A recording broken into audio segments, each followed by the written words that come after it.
Boa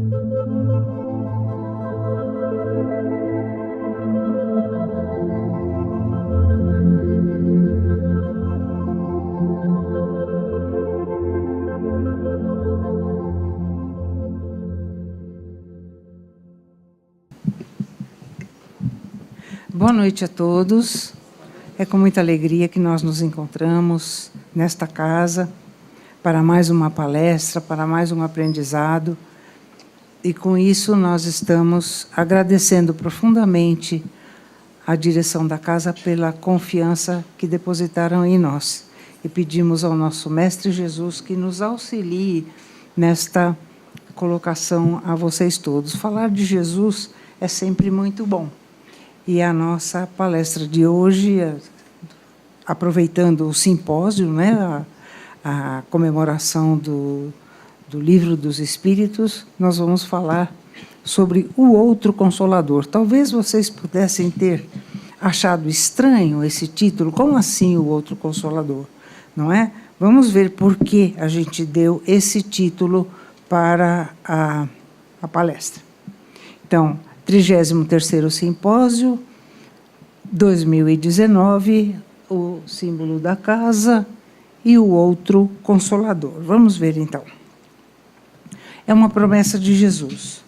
Se me amais, guardai os meus mandamentos, e eu rogarei ao Pai, e Ele vos dará outro Consolador. Então, está aí o outro Consolador. Para que fique convosco para sempre, mas vós o conhecereis, porque habita convosco e estará em vós. Né? O Espírito de verdade que o mundo não pode receber, porque não o vê nem o conhece. Mas aquele Consolador, o Espírito Santo, que o Pai enviará em meu nome, este vos ensinará todas as coisas e vos fará lembrar de tudo quanto vos tenho dito. Foi uma promessa que Jesus fez. Vamos analisar um pouquinho. Vós conhecereis. Por que Jesus usa o futuro, o verbo no tempo futuro, né? Vós o conhecereis.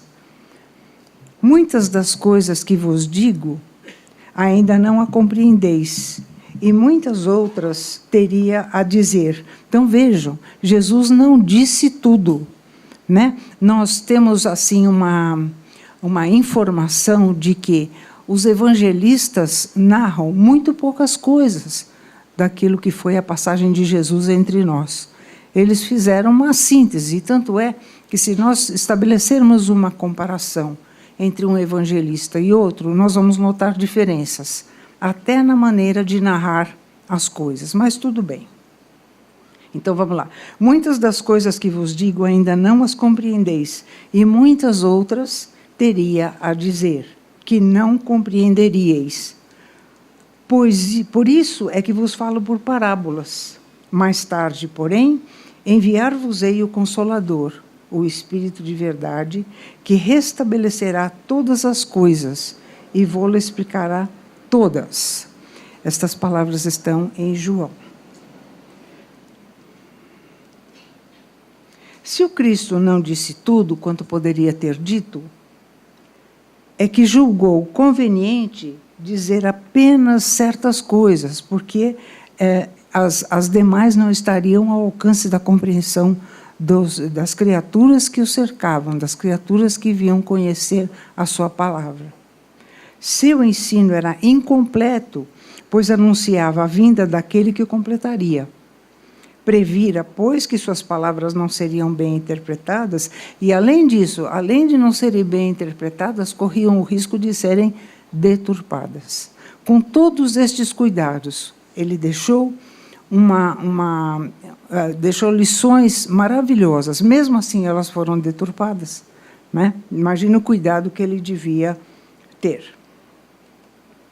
Antes da crucificação, então, no momento da última ceia de Jesus com os apóstolos, ele promete outro Consolador, que ele denomina Espírito de verdade, né? Então, este anúncio foi feito durante o sermão do cenáculo, como foi conhecido, sermão do cenáculo. E ele diz o seguinte: quando sua hora já estava se aproximando, Jesus, antes da festa da Páscoa, Páscoa judaica, né? A Páscoa judaica que comemorava a libertação dos judeus do jugo da escravidão, do jugo do cativeiro do Egito. Reuniu-se com seus discípulos para a realização da ceia, que ficaria eternizada como a última ceia.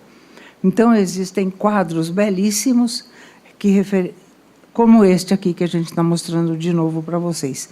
Esse quadro da última ceia ficou muito famoso. Naquela ocasião, Jesus pronunciou o seu último sermão aos discípulos, o sermão do cenáculo. Eis que se denominava cenáculo a sala onde eles faziam a última refeição do dia, a ceia ou jantar. O mestre, neste inesquecível episódio, anunciou aos discípulos a sua partida, pois a lei das Escrituras tinha que ser cumprida. Estava na lei, quando descrevia o Messias que deveria vir, que esse Messias haveria de partir.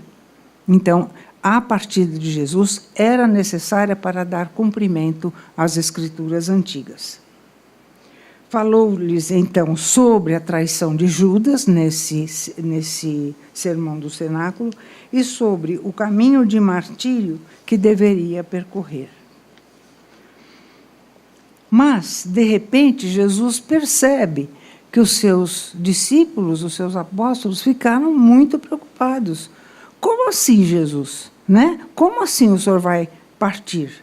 E dizia assim Jesus: antes disso, nós vamos informar que Paráclito ou Paracleto é a mesma coisa que o Espírito de verdade, e é aquele que consola ou conforta. No entanto, eu vos digo, a verdade é de vosso interesse que eu parta, pois se eu não for, o Paráclito não virá a vós. Mas se eu for, enviá-lo-ei a vós. Estas palavras também estão em João. Quando vier o Espírito de verdade, ele vos guiará na verdade plena, pois não falará de si mesmo. Vejam bem, não falará de si mesmo. Então, os outros que antecederam Jesus, e Jesus inclusive, falava por si. Né? Veio a primeira revelação, Moisés, que trouxe uma série de mandamentos e de recomendações para aquele povo que ele queria atravessar o deserto durante 40 anos, então ele tinha que ter uma lei extremamente rígida.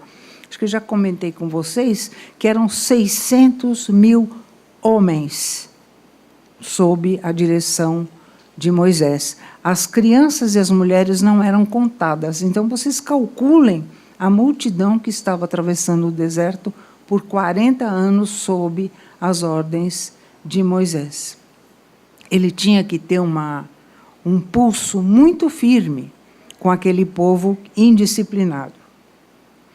Então, o Espírito, tirando Moisés, tirando Jesus, o Espírito de verdade não falará por si mesmo, mas dirá tudo o que tiver ouvido e vos anunciará as coisas futuras. Por que não antes? Né? Por que Jesus não trouxe essas coisas antes? Por que ele mesmo não deixou tudo ali? Por imaturidade, né? Quem o compreenderia? Se falando, contando historinhas, colocando as coisas da maneira mais simples, o povo não entendia, como até hoje em dia a gente tem uma dificuldade de entender certas coisas, certas passagens. O que seria desse anúncio se ele tivesse feito num momento em que as criaturas não tivessem competência para ouvir essas verdades? Então, por que não antes?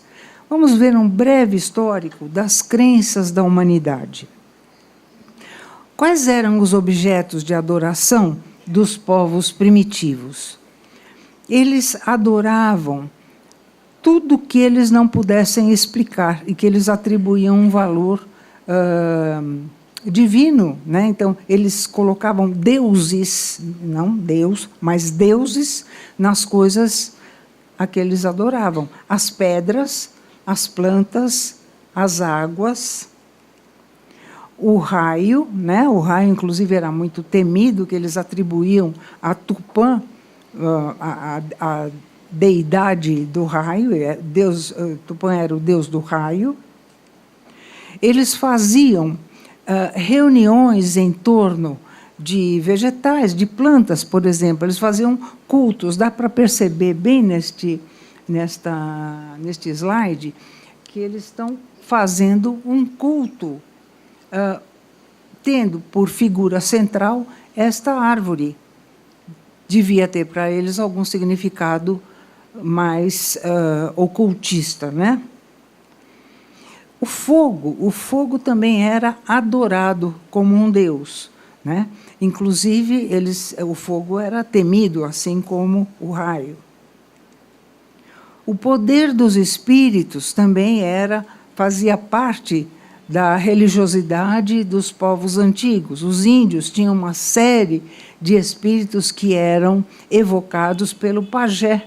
O pajé é aquela figura que devia ter uma mediunidade extraordinária. Ele sabia manipular a natureza, mas ele também fazia um intercâmbio espiritual que beneficiava os seus companheiros. E, na outra estampa, nós temos, seriam bruxas, ou seja, pessoas também dotadas de mediunidade, que manipulavam, faziam os seus caldeirões, que podiam tanto ser dedicados ao mal como ao bem, não é? Então, os espíritos também eram evocados naquela época. Um passo a mais na evolução das crenças. Então, à medida que o tempo for passando, as próprias crenças também foram evoluindo. Mitos, não é isso que vocês estão pensando. Mitos são narrativas utilizadas pelos povos da Grécia Antiga para explicar fatos da realidade e fenômenos da natureza. Coisas que eles não compreendiam muito bem, eles atribuíam a deuses a realização dessas tarefas. Por exemplo, os mitos da Grécia Antiga. Há vários deles, deixa eu ver aqui, deuses da Grécia Antiga: Zeus, Hera, Poseidon, Hades, Apolo, Artemis, Afrodite, Ares, Dionísio, Hefesto, Atena, Hermes, Deméter e Héstia. Esses são alguns, né? Cada um deles tem a sua função específica. Nós não vamos explicar isso agora, mas o Google tem uma explicação magnífica lá. E as crenças através do tempo. Então, há 2.500.000 anos, nós temos os povos na Idade da Pedra. O Barney, né, por exemplo. Depois, no século XII a.C., nós temos os deuses do Olimpo, sendo a eles sendo creditada a crença, e também no século XII a.C. veio a crença num Deus único. Quem é aquele cidadão que está segurando as duas tábuas? Hã? Moisés, muito bem, estão afiadíssimos, né? Como era Deus, segundo Moisés? Disciplinador, colérico, irado, parcial. Então, da mesma maneira que ele diz: e todas estas bênçãos virão sobre ti e te alcançarão, quando ouvires a voz do Senhor teu Deus. Da mesma maneira que se falava assim, falava-se também: todas estas maldições virão sobre ti e te perseguirão e te alcançarão até que sejas destruído, porquanto não ouviste a voz do Senhor teu Deus, para guardares os seus mandamentos e os seus estatutos que te tem ordenado. Então, vejam que disparidade, né? O mesmo Deus que abençoa é o mesmo Deus que persegue, né? Mas, 1.200 anos depois, chega o nosso Jesus. E o que ele diz? Deus é o Pai nosso que está nos céus. Então, Jesus veio modificar completamente tudo aquilo que se falava antes dele. Ele mesmo disse: eu não vim destruir a lei, mas eu vim transformá-la. Eu vim melhorá-la. Então, o que é que Jesus veio fazer aqui conosco? Algumas coisas. Ele curou. Aqui nós colocamos apenas 3 exemplos. De um cego de nascença, né, o primeiro. A mulher hemorraísa, que tocou as vestes de Jesus e ficou imediatamente curada. E aquela força da fé das criaturas que queriam ver o paralítico ser curado. Foi isso que ele... E muitas outras curas. Nós acho que já falamos sobre as curas de Jesus, né? Todo mundo aqui já deve ter lido no Novo Testamento algumas das curas, porque, como eu disse a vocês, lá no Novo Testamento os evangelistas não contaram tudo, ficou faltando muita coisa. Ele ensinou, Jesus veio ensinar. O famoso Sermão da Montanha transformou-se na base dos conhecimentos, da moral de Jesus, e é uma carta maravilhosa que nós não podemos deixar de nos ligarmos a ela de maneira alguma. São 3 capítulos que estão em Mateus, 5º, 6º e 7º. Lá está toda a moral de Jesus. E é um código de moral que serve para nós todos. Nós precisamos nos ater a esse código de moral. Ele contou histórias, né? Algumas das quais nós colocamos aqui. O filho pródigo, o semeador, o bom samaritano, o joio e o trigo, o credor incompassivo, a ovelha perdida, o banquete de casamento, os 10 talentos, o mordomo infiel, a figueira estéril e outras histórias. É claro que cada um de vocês tem toda a liberdade de procurar o que são essas histórias lá, porque cada uma delas tem uma moral, tem um sentido muito particular, né, que servem até hoje para nós. Mas ele também advertiu, ele dizia assim: não julgueis e não sereis julgados. Não condeneis e não sereis condenados. Perdoai e sereis perdoados. Dai e dar-se-vos-á. A medida de que usais, dessa tomarão a usar convosco. Propôs-lhes também uma parábola. Porventura pode um cego guiar outro cego? Não cairão ambos no barranco?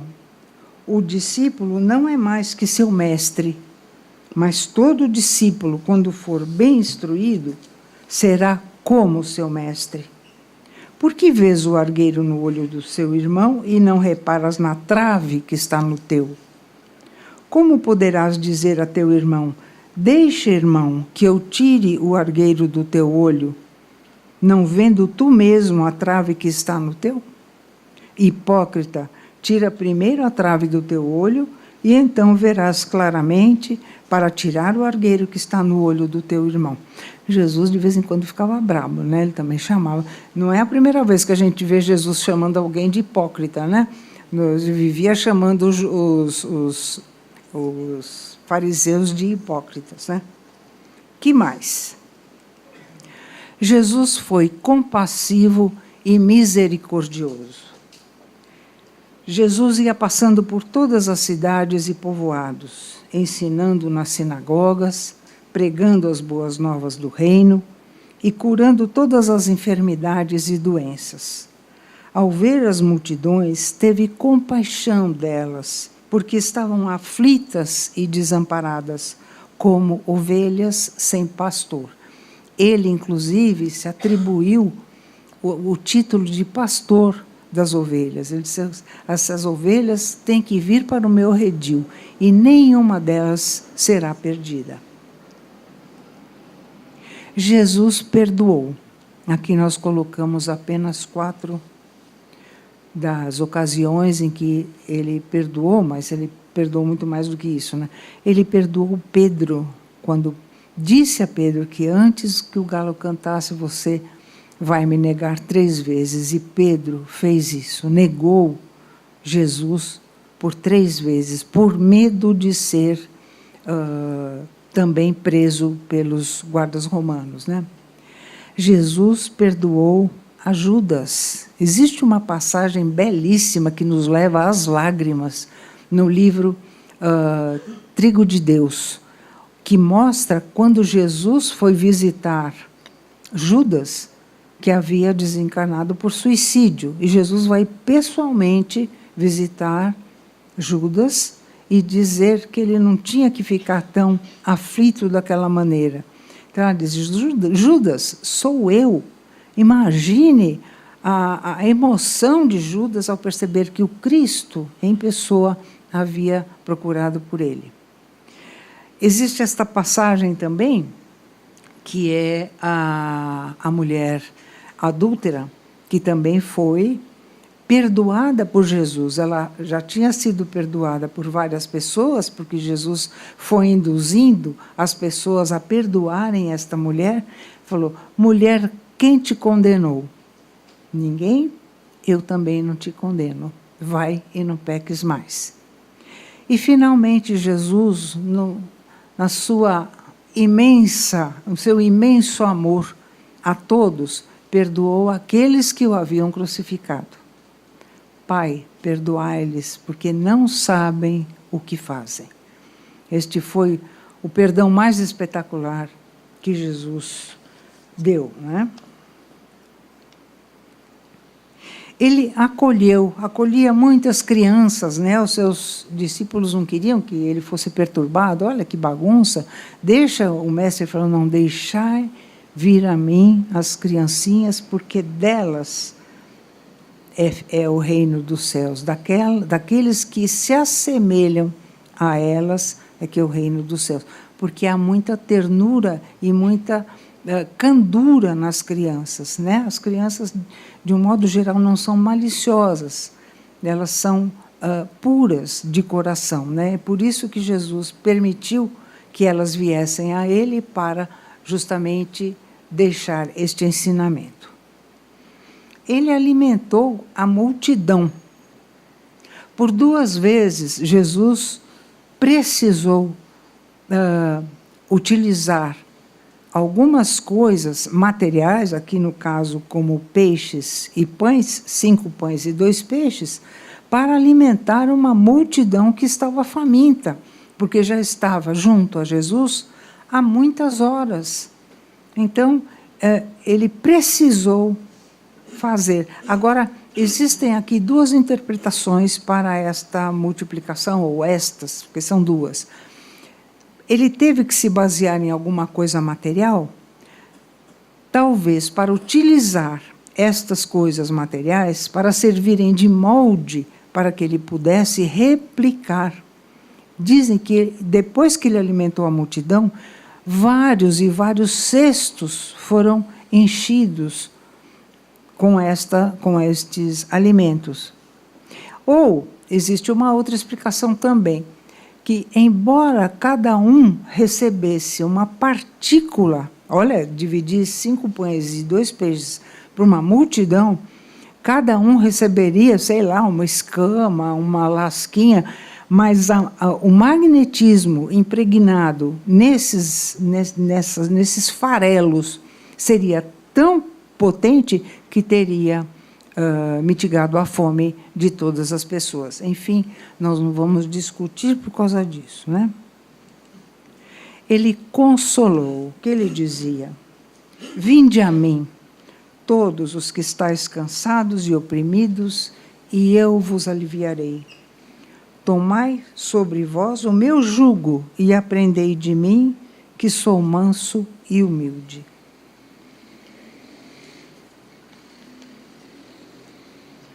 O meu jugo é suave, o meu fardo é leve. E para o coração de Jesus, qualquer pessoa que se aproxime do Mestre vai sentir o consolo que ele vai transmitir. Ele foi amigo dos discípulos. Dizia ele: vós sois meus amigos se fizerdes o que eu mando. Então ele impôs uma condição aí, para que os discípulos fossem considerados amigos de Jesus. Eu vos chamei de amigos porque todas as coisas que tenho ouvido de meu Pai vos tenho deixado saber. Então, se nós pensarmos que esses discípulos provavelmente ficariam atônitos quando Jesus lhes falava: as coisas que meu Pai me disse vos tenho deixado saber. Até que ponto esses discípulos tiveram preparo para ouvir essas coisas de Jesus? De repente ele diz que vai partir. Como assim, Jesus vai partir? Que história é essa, né? Filhinhos, ainda por um pouco estou convosco. Vós me buscareis, mas como tenho dito aos judeus, para onde eu vou, não podeis ir. Eu vou-lo digo também agora, a mesma coisa, para onde eu vou, vocês não podem ir. Ele já dizia isso para os judeus e disse também para os seus discípulos. Então nós voltamos àquela promessa, aquela promessa de Jesus, né? Se me amais, guardai os meus mandamentos. Eu rogarei ao Pai, e ele vos dará outro Consolador, para que fique eternamente convosco, o Espírito de verdade, a quem o mundo não pode receber, porque não o vê, nem o conhece. Vós o conhecereis, porque ele ficará convosco e estará em vós. Olha aí, olha esse pedaço, ficará em vós. O Consolador, que é o Espírito Santo, a quem meu Pai enviará em meu nome, vos ensinará todas as coisas e vos fará lembrar de tudo o que vos tenho dito. É meio estranho isso, não? Essas palavras de Jesus aos seus discípulos, a gente pensa, tem que meditar um pouquinho sobre o que ele quis dizer naquele momento. Vós o conhecereis, ele ficará convosco e estará em vós. Quantas encarnações nós já tivemos?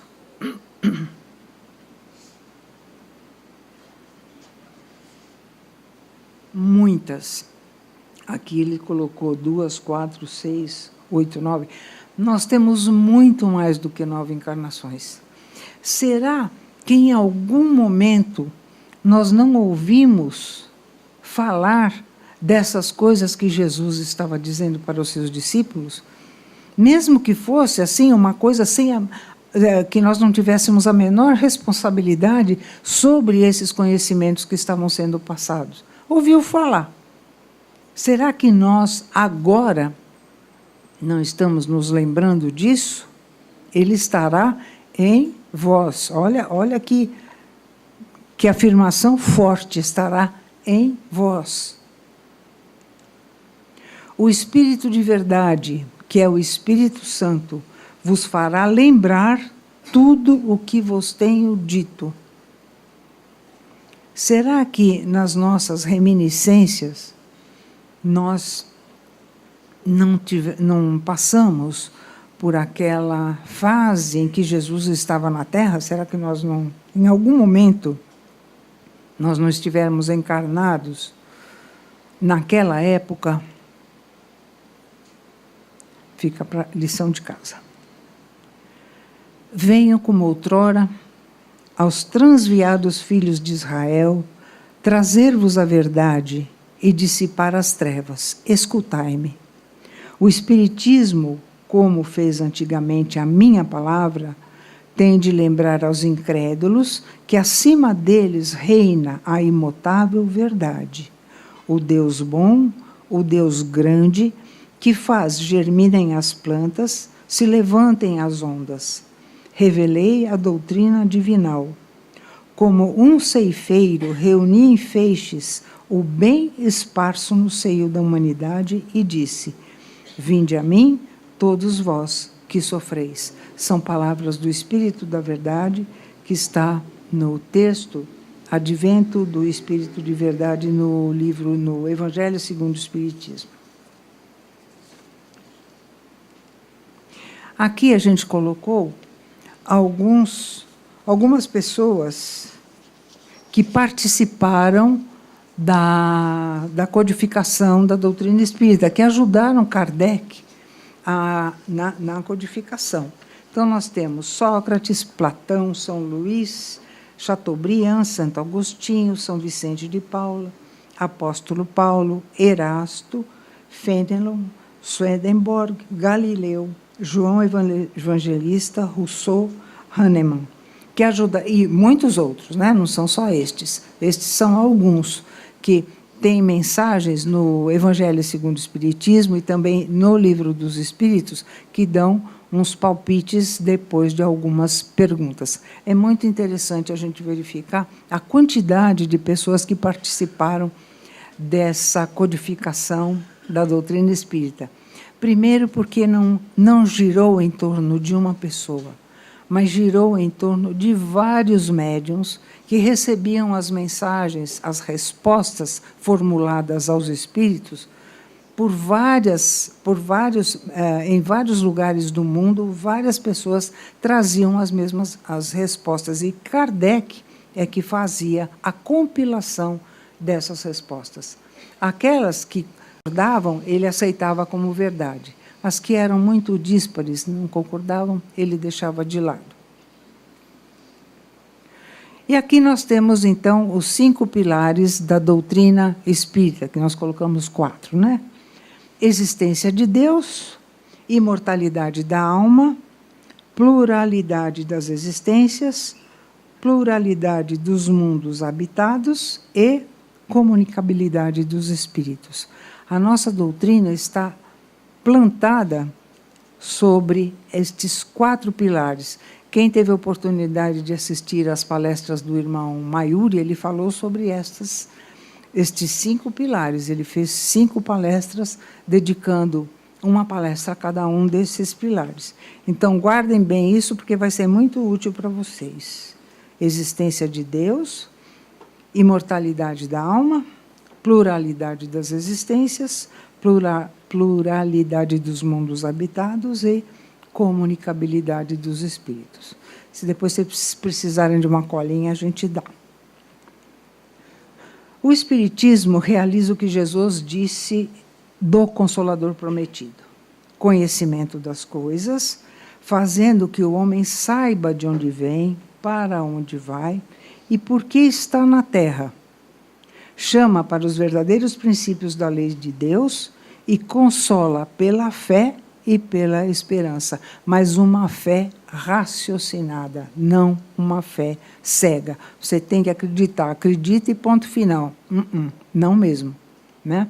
Eu acredito porque tem uma razão para isto, né? Todos os postulados da doutrina espírita têm uma razão. Então, a fé que nós temos nesses postulados é uma fé que vem da nossa razão. O espírito no tempo.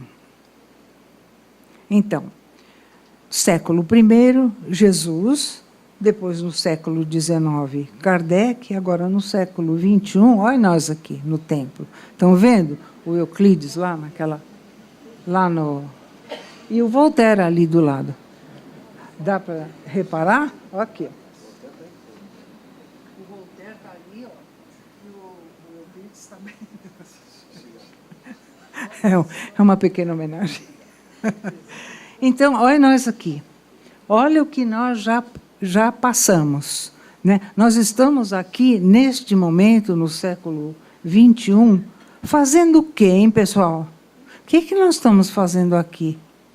Será que nós estamos recordando um pouco das outras vezes em que nós vimos alguma coisa dessas aí? Ou não? Vamos lá ver.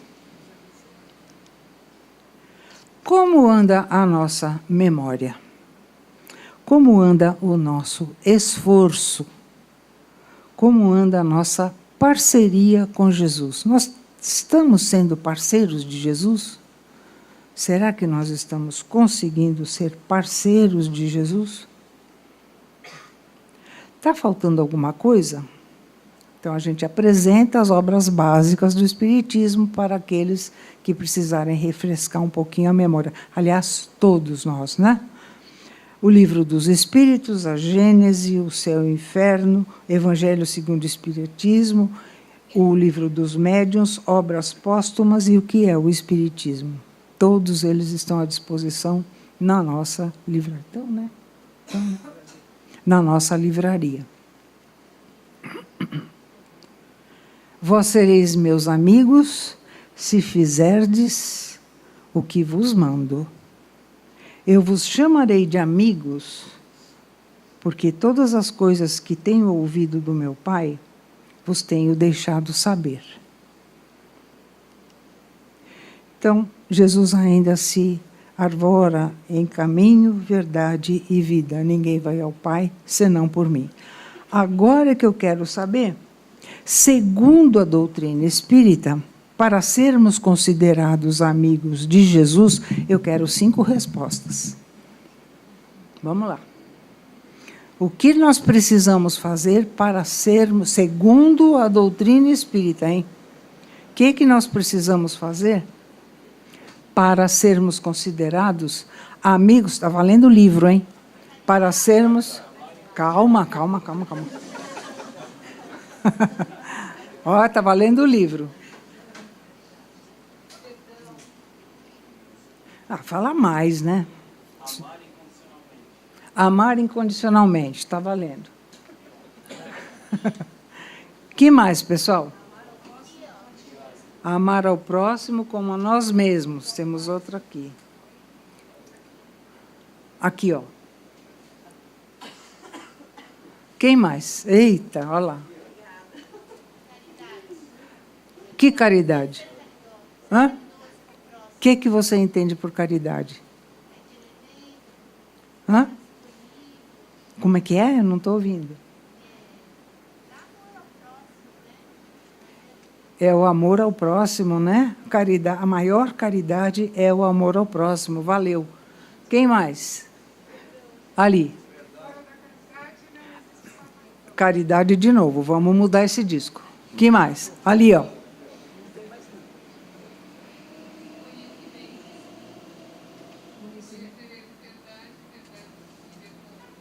Conhecereis a verdade e a verdade vos libertará. Então, o amor ao estudo, a conhecer a verdade. Olha lá, por favor. Isso. Tem mais um? Que mais, gente? Aqui, ó. Perdão já foi. Era o perdão também. Está perdoada. Mais um. Olha, já saiu caridade, já saiu perdão, já saiu amor. Hã? Humildade? Como assim? O que você entende por humildade?